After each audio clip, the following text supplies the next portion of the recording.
नहीं दे रहे हैं और लगातार वो अपने जो दागी मंत्री हैं उन्हें क्लीन चिट देते रहे हैं। पहले सीबीआई पर विश्वास था और अब सीबीआई पर सवाल उठा रहे हैं।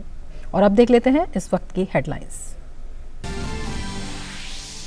प्रधानमंत्री नरेंद्र मोदी शंघाई सहयोग संगठन शिखर सम्मेलन में भाग लेने के लिए आज उज्बेकिस्तान की 2 दिन की यात्रा पर होंगे रवाना। विदेश मंत्रालय ने कहा, सदस्य देशों के बीच संपर्क और व्यापार को बढ़ावा देने के लिए सम्मेलन में तमाम मुद्दों पर होगी चर्चा।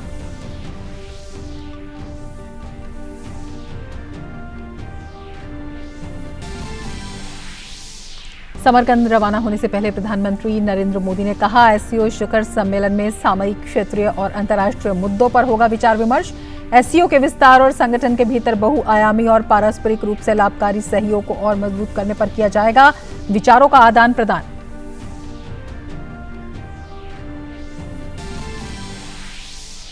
असम में स्थायी शांति के लिए आज उठाया जा रहा है बड़ा कदम। केंद्रीय गृह मंत्री अमित शाह की मौजूदगी में असम के कई आदिवासी विद्रोही संगठनों के साथ त्रिपक्षीय समझौतों पर किए जाएंगे हस्ताक्षर।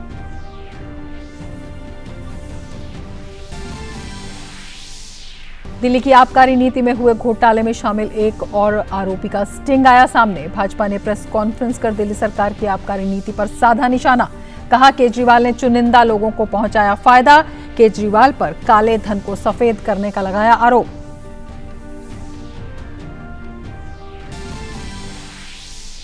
ग्रेटर नोएडा में जारी विश्व डेयरी सम्मेलन 2022 का समापन आज। केंद्रीय मंत्री पीयूष गोयल ने अपने संबोधन में कहा, भारत डेयरी का दुनिया का सबसे बड़ा उत्पादक होने के नाते आगामी वर्षों में वैश्विक भागीदारी में करेगा उल्लेखनीय वृद्धि।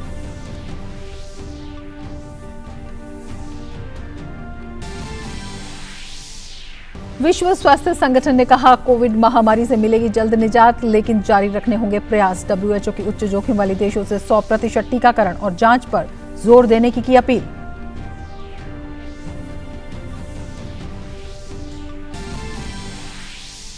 और विश्व कुश्ती चैंपियनशिप में विनेश फोगाट ने जीता कांस्य पदक। 53 किलोग्राम फ्री स्टाइल में रेबचेस के जरिए स्वीडन की जोना मालमग्रेन को 8-0 से हराया। 2 विश्व चैंपियनशिप पदक जीतने वाली पहली भारतीय महिला पहलवान बनी विनेश।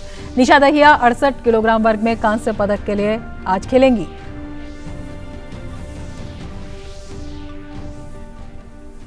और अब देख लेते हैं समाचार विस्तार से। प्रधानमंत्री नरेंद्र मोदी शंघाई सहयोग संगठन एससीओ सम्मेलन में हिस्सा लेने के लिए आज से उज्बेकिस्तान में समरकंद के 2 दिन की यात्रा पर रहेंगे। पीएम मोदी उज्बेकिस्तान के राष्ट्रपति शौकत मिर्जियोयेव के निमंत्रण पर वहां जा रहे हैं। विदेश मंत्रालय ने बताया है कि सम्मेलन में समूह के पिछले 2 दशकों की गतिविधियों की समीक्षा किए जाने की संभावना है। संगठन के नेता बहुपक्षीय सहयोग की संभावनाओं पर भी विचार विमर्श करेंगे। सम्मेलन में एससीओ सदस्य राष्ट्रों के नेता, पर्यवेक्षक देश, संगठन के महासचिव, एससीओ से संबद्ध क्षेत्रीय आतंक रोधी संस्था के प्रतिनिधि, तुर्कमेनिस्तान के राष्ट्रपति और अन्य आमंत्रित अतिथि हिस्सा लेंगे।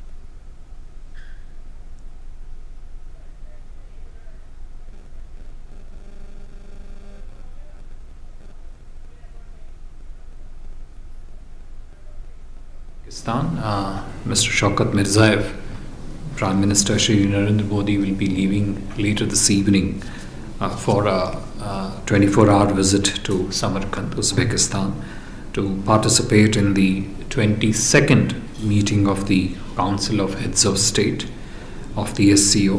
Uzbekistan is the current chair of the organization. विदेश सचिव ने बताया कि सदस्य देशों के बीच संपर्क और व्यापार को बढ़ावा देने के लिए सम्मेलन में तमाम मुद्दों पर चर्चा होगी। We expect that the discussions during the summit would cover topical, regional and international issues, reform and expansion of SCO, the security situation in the region, our cooperation perspective in the region, including strengthening connectivity as well as boosting trade and tourism in the region. Samarkand Declaration and numerous other documents are expected to be finalized during the summit. They are currently under consideration of the SCO member countries. प्रधानमंत्री मोदी शिखर सम्मेलन के अलावा Uzbekistan के राष्ट्रपति और कुछ अन्य नेताओं के साथ द्विपक्षीय बैठक भी करेंगे। Prime Minister will hold bilateral meetings with the President of Uzbekistan and some other leaders on the sidelines of the summit. PM's participation in this summit is a reflection of the importance that India attaches to the SCO and its goals. This is also tied to our approach and engagement with the region as a whole.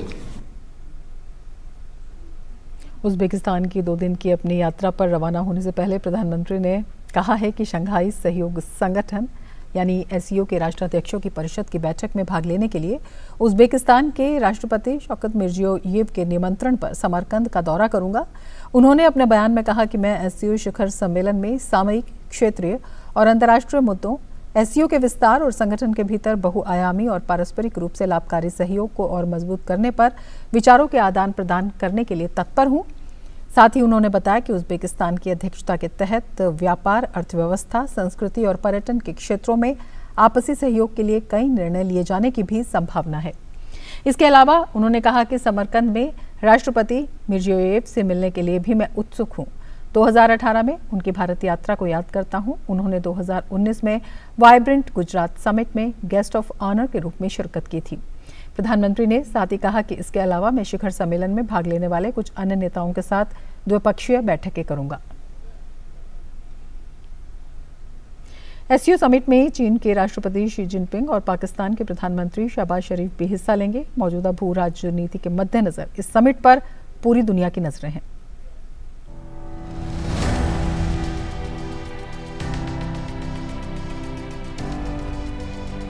ये तस्वीरें हैं Uzbekistan के शहर समरकंद की, जो तैयार हो रहा है शंघाई सहयोग संगठन यानी एससीओ के राष्ट्राध्यक्षों के परिषद की 22वीं बैठक के लिए। समरकंद शहर एससीओ देशों के झंडों से पट गया है और राष्ट्राध्यक्षों के स्वागत की पूरी तैयारी है। प्रधानमंत्री नरेंद्र मोदी उज़्बेकिस्तान के राष्ट्रपति शौकत मिर्जियोयेव के निमंत्रण पर एससीओ राष्ट्राध्यक्षों की परिषद की 22वीं बैठक में भाग लेने के लिए गुरुवार को समरकंद पहुंच रहे हैं। एससीओ शिखर सम्मेलन में एससीओ सदस्य देशों, पर्यवेक्षक देशों के नेता, एससीओ के महासचिव, एससीओ क्षेत्रीय आतंकवाद रोधी संरचना यानी RATS के कार्यकारी निदेशक, तुर्कमेनिस्तान के राष्ट्रपति और अन्य आमंत्रित अतिथि भाग लेंगे। एससीओ के पूरे प्लेटफॉर्म को देखा जाए तो यहाँ पे कई महत्वपूर्ण मुद्दे चर्चा में आते हैं, जैसे कि regional security, cooperation, economic revival, economic development. उसके साथ ही कई चीज़ें आजकल जो नई चीज़ें हैं, जैसे कि health diplomacy, food security, energy security, इस तरह की चीज़ें। शिखर सम्मेलन के दौरान नेताओं के पिछले 2 दशकों में संगठन की गतिविधियों की समीक्षा करने और भविष्य में बहुपक्षीय सहयोग की स्थिति और संभावनाओं पर चर्चा करने की उम्मीद है। जिस प्रकार से मध्य एशिया की जो देश है, इनके साथ अगर संबंध प्रस्थापित करने होंगे तो एससीओ एक महत्वपूर्ण प्लेटफॉर्म है। और इसीलिए फिर चाहे वो सामरिक मुद्दे हो, सुरक्षा के मुद्दे हो, या फिर अगर बात करें कि आने वाले समय में नए आयाम अगर देखा जाए तो खुलने हो, तो ऐसे में ये मध्य एशियाई देश काफ़ी महत्वपूर्ण साबित होंगे। और इसीलिए एससीओ समिट में भारत जो है शिरकत कर रहा है और अपनी पेंट बनाने की कोशिश जो है कर रहा है। शिखर सम्मेलन से इतर प्रधानमंत्री की कुछ द्विपक्षीय बैठकें करने की भी संभावना है।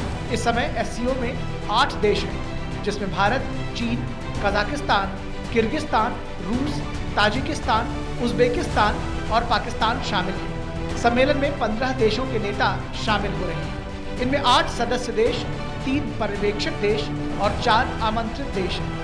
रूस यूक्रेन जंग और चीन ताइवान तनाव जैसे मौजूदा वैश्विक हालात को देखते हुए सम्मेलन को अहम माना जा रहा है। बैठक में क्षेत्रीय और वैश्विक महत्व के सामयिक मुद्दों पर भी चर्चा होने की उम्मीद है। समरकंद से शिशिर सेलार के साथ bureau report, DD news. Bulletin में फिलहाल ले लेते हैं एक ब्रेक। आप देखते रहिए डीडी न्यूज। बहू कहाँ गई थी? अम्मा आज UHND था ना, भाभी वहाँ गई थी। वो क्या हुए हैं? इस दिन ANM बहन जी स्वास्थ्य संबंधी बातचीत करवाती हैं। वो बातचीत करें किस बात पे? अब जैसे संतुलित भोजन और साफ सफाई है, अस्पताल में सुरक्षित डिलीवरी है, बच्चों के टीके, एनीमिया से बचाव और तो और बुजुर्गों की सेहत की देखभाल की बातें हैं। महीने में एक बार होता है ये अर्बन हेल्थ न्यूट्रिशन डे। राष्ट्रीय शहरी स्वास्थ्य मिशन हरियाणा, स्वस्थ बने जीवन, हर बस्ती हर आंगन। भारत की पोलियो से जीत की कहानी बड़े बड़े शब्दों में लिखी जाएगी, पर इस जीती हुई लड़ाई को कायम रखने के लिए हमें अपने प्रयासों को जारी रखना होगा जब तक दुनिया से पोलियो का खतरा पूर्ण रूप से टल न जाए। खतरा है बरकरार, इसीलिए पोलियो की खुराक पिलाना है हर बार। 2 बूंद हर बार, पोलियो पर जीत रहे बरकरार।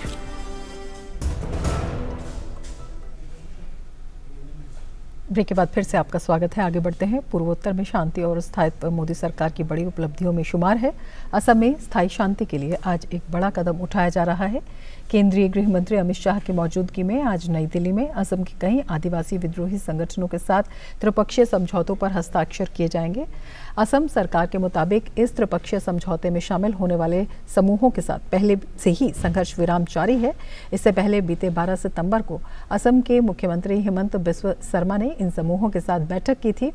बाद में उन्होंने ट्वीट कर बताया कि केंद्रीय गृह मंत्री अमित शाह की उपस्थिति में 15 सितंबर को नई दिल्ली में अंतिम समझौते पर हस्ताक्षर करने के संबंध में विद्रोही आदिवासी समूहों के साथ बैठक की।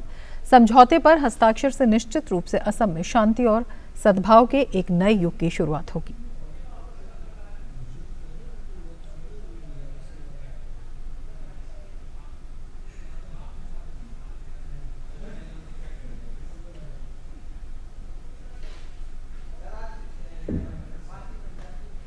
दिल्ली में आबकारी नीति में कथित घोटाले को लेकर एक और स्टिंग सामने आया है। भारतीय जनता पार्टी ने शराब घोटाले में शामिल आरोपी नंबर 9 का एक स्टिंग जारी कर एक बार फिर दिल्ली की केजरीवाल सरकार पर हमला किया है। पार्टी ने दावा किया है कि केजरीवाल सरकार ने शराब नीति के जरिए कुछ चुनिंदा ठेकेदारों को फायदा पहुंचाया। कथित घोटाले से प्राप्त राशि का गोवा, पंजाब और अन्य राज्यों के विधानसभा चुनाव में इस्तेमाल किया गया। भाजपा ने स्टिंग जारी किया है और भाजपा ने दिल्ली सरकार की आबकारी नीति पर निशाना साधा है। स्टिंग ऑपरेशन का वीडियो सोशल मीडिया पर वायरल है। शराब घोटाले के आरोपी नंबर 9 का वीडियो सामने आया है। भाजपा ने कहा है कि आपका असली चरित्र सामने आया है। भाजपा का कहना है कि दिल्ली में आबकारी नीति में घोटाला हुआ है। स्टिंग ऑपरेशन से सच सामने आया है। शराब घोटाले का नया स्टिंग सामने आया है और पता चला है कि केजरीवाल ने चुनिंदा लोगों को फायदा पहुंचाया। केजरीवाल के 7 साल पहले किए गए वादे खोखले निकले, बीजेपी का कहना है। आबकारी घोटाले पर भाजपा का ये बड़ा हमला है। केजरीवाल सरकार ने कमीशन तय किया, बीजेपी का कहना है। शराब घोटाले के पैसों का पंजाब चुनाव में इस्तेमाल किया गया। आम आदमी पार्टी ने घोटाले के पैसे का इस्तेमाल पंजाब और गोवा चुनाव में किया। और अब केजरीवाल सरकार कार्रवाई क्यों नहीं करती है, बीजेपी लगातार सवाल पूछ रही है। आने वाली पार्टी की शराब जो जो पुरानी होती चली जा रही है, उनके असली चरित्र का शबाब खुद ब खुद उभर कर सामने आता जा रहा है। इस घोटाले के आरोपी नंबर 9 अमित अरोड़ा किसी व्यक्ति को इतना विस्तार बता रहे हैं कि किस किस प्रकार से किस कंपनी को कितना पैसा लिया गया, एडवांस में पैसा लिया गया। और इतना ही नहीं है, इसमें सिर्फ पैसे लेने और देने का उल्लेख नहीं है, पूरी की पूरी पॉलिसी किस व्यवस्थित ढंग से बनाई गई कि चुनिंदा लोगों के हाथ में ही पैसा रहे और कैश का फ्लो भी उन्हीं के हाथ में रहे।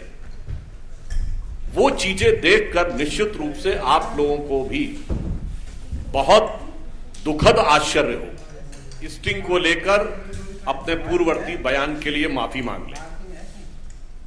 पर सत्ता के नशे में डूबे हुए केजरीवाल जी से हमें आशा कम है, परंतु भाजपा स्पष्ट रूप से मांग करती है या तो इसके लिए माफी मांगे या अपने बयान के लिए माफी मांगे। और यह वाक्य कहना चाहूंगा, हम लोगों ने एक बहुत पुराना एक शेर सुना था, आज लगता है कि ये राजनीति में आकर बिल्कुल उनके ऊपर चरितार्थ होता है। शराब के लिए था कि हजारों घर हैं डूबे बोतलों के बंद पानी में, जो इसमें डूबे वो न उबरे जिंदगानी में। और ये तो आने के साथ ही डूब गए, और डूबने के बाद क्या क्या दिखाई पड़ रहा है वो इस स्टिंग ने आपको दिखा दिया है।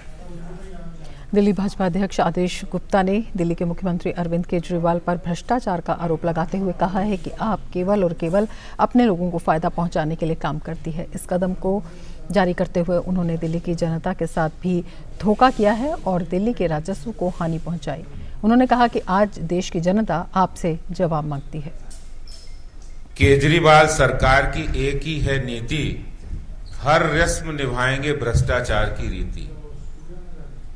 हर वो काम जो काम वो करते हैं उस हर काम में भ्रष्टाचार, करप्शन, अपने लोगों का फायदा। कैसे उन्होंने दिल्ली के राजस्व को हानि पहुंचाकर, दिल्ली के राजस्व की लूट और चोरी करके उन्होंने जो राजस्व 165% आता था, दिल्ली में शराब की बिक्री 15,000 करोड़ रुपए के लगभग होती है, 165% राजस्व दिल्ली के खजाने में आता था, उसको घटाकर 1% कर दिया, क्योंकि वो सारा का सारा पैसा जो दिल्ली के खजाने में आना था वो शराब के गिने चुने ठेकेदारों को फायदा पहुंचाने के लिए। और दूरदर्शन आज अपना 63वां स्थापना दिवस मना रहा है। देखते हैं डीडी के अब तक के इस सफर को और आपसे लेना चाहेंगे इजाजत। नमस्कार।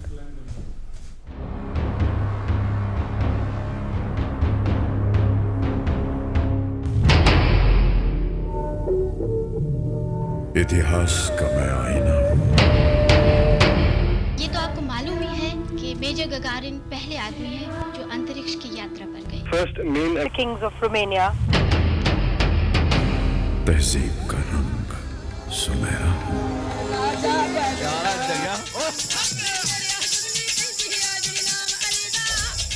वो आई थी। गंगा जमुना मेरी आंखें, मैं नए भारत का चेहरा।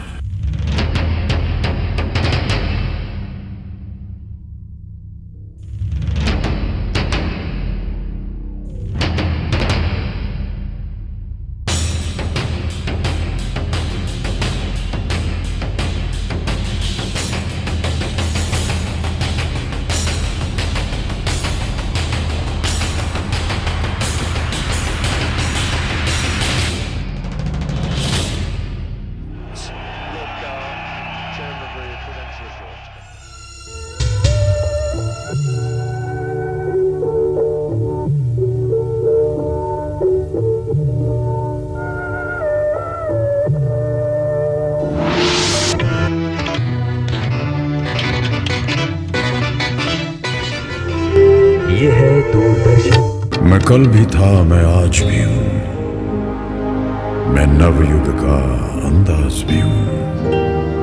ये जो है बशर राम जी उन लोगों में से हैं जो कुछ न होते भी अपने आप को बहुत कुछ समझते हैं। बड़े शहर की एक गली में बसा हुआ है नुक्कड़। सारी दुनिया का घर मुझ में, इस मिट्टी का आदर मुझ में।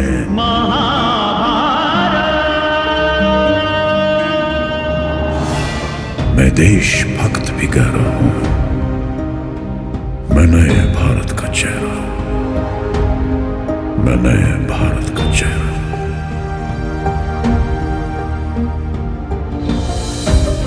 मैं बेटी की मुस्कान में हूं, मैं नारी के सम्मान में हूं, विज्ञान में और किसान में हूं, हर वीर में और जवान में हूं, मैं सीमाओं का पहरा हूं, मैं नए भारत का चेहरा हूं, मैं नए भारत का चेहरा हूं, मैं नए भारत का चेहरा हूं।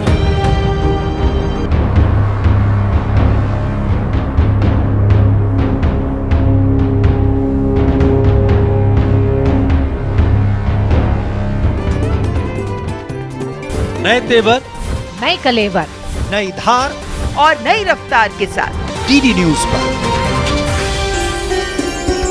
आप देख रहे हैं डीडी नेशनल, नए भारत का नया दूरदर्शन।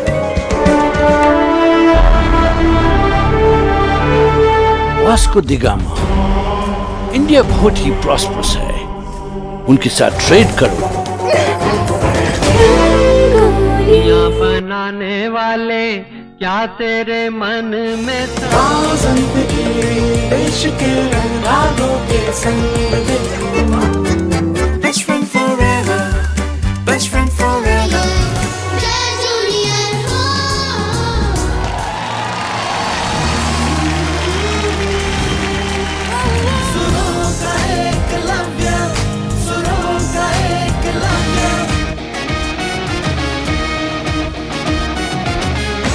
Corporate sarpanch, corporate sarpanch.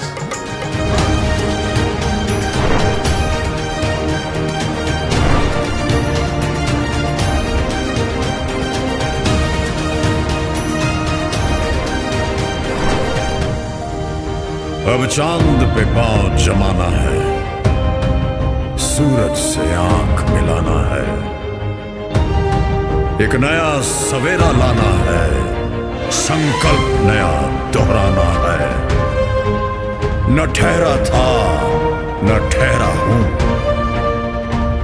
न ठहरा था न ठहरा हूं, मैं नए भारत का चेहरा हूं, मैं नए भारत का चेहरा हूं, मैं नए भारत का चेहरा हूं, मैं नए भारत का चेहरा।